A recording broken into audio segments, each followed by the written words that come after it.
ننګرهار کې د کانال ریاست اړوند شنو خونو د دویم کال حاصلات هر ورځ لسګونه کارکوونکي د حاصلاتو په راټولولو بوخت وي.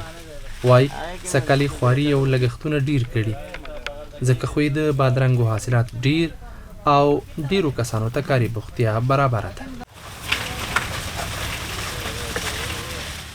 د دې شنو خونو څښتنان وایي د هرې شنې خونې پر سر کانال ریاست ته د کال 130,000 افغانۍ اجاره ورکوي.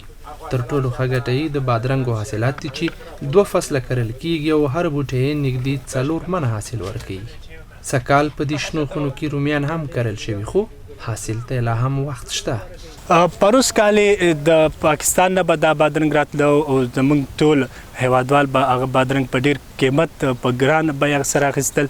اوس الحمدلله هغه پاکستاني بادرنګ ځای چې دی دغه زموږ خپل حاصل نیولی دی. اوس شکر دی دا بادرنګ کولی شي چې ټول نګرهار ته ورسیږي یا هر هیوادوال وکولی شي چې په ډیر ارزانه په ښه بیه باندې ښه بادرنګ ترلاسه کړي. هغوی چې په دې شنو خونو کې ورته د کار فرصت برابر شوی خوښ دي. وایي که دغه ډول شنې خونې لا ډیرې شي نو له یوې خوا ورسره د سبزیجاتو بیې راټیټېدلی او له بلې خوا ورسره ګڼ شمېره هیوادوالو ته هم کاري فرصتونه برابرېدلی شي. تقریبا یو بوټی به ورکوي دا 3 منه شاوخوا 4 منه دومره خو ورکوي. 15 ورځو نه تر 8 ورځو پورې چې موږ کله تخم وکرو دا راوخیږي. دا راوخیږي هغې نه بعد بیا ته 4 میاشتې 4 نیمې میاشتې دا حاصل ورکوي. یو بوټی تقریبا د 12 مترونو نیولی 14 مترو پورې اوږدېږي دا مې بېرته راښکته کوو. دوی باندې زما دا غږ دی چې را دي شي د خارج نه چې کوم څوک دوبۍ ته تللي دي یا نورو ملکونو کې هلته سرمایه ګزارۍ کوي هلته پانګونې کوي. باور وکړئ چې دا زموږ د آینده دپاره زموږ د نسلونو دپاره زموږ د دې مقدسې خاورې دپاره زیان دی. نو یو خاص مې دی دوی ته چې هم عبادت دی هم ثواب د خپلې خاورې ته راشي دلته سرمایه ګزارۍ وکړي دلته کارونه ایجاد کړي ځوانانو دپاره نوی قشر دی.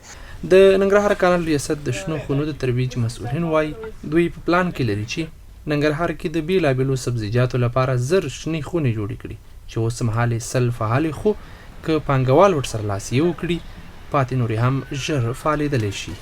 د کانال ریاست ماشاءالله د خلکو سره ډېر په همکارۍ سره یو بل څه وړو او دوی چې کوم ضرورت لکه موږ سره په واک کې دي لکه دغه کوم تاسو چې ګورئ دغه کوم عملاً د ساختماني چارې چې دي دا ټول ریاست کانال سره رسولي دي هغوی په خپلو بودیجې نه دا تکمیل کړي دي او پاتې دغه موږ سره کوم نوی کار شروع کړی تاسو هلته وګورئ چې هغه سره موږ سره کوم سامان په ګودامو کې موجود و هغه موږ ورکوو لکه د اوسپنې پایپونه و پلاستیک او بعضې نور داسې واړه پرزې او جنسونه چې موږ په لاس کې موږ ورکوو او نور کوم موږ سره په واک کې نه دي هغه دوی د بازار نه خریداري کوي او خپله ته راوړي.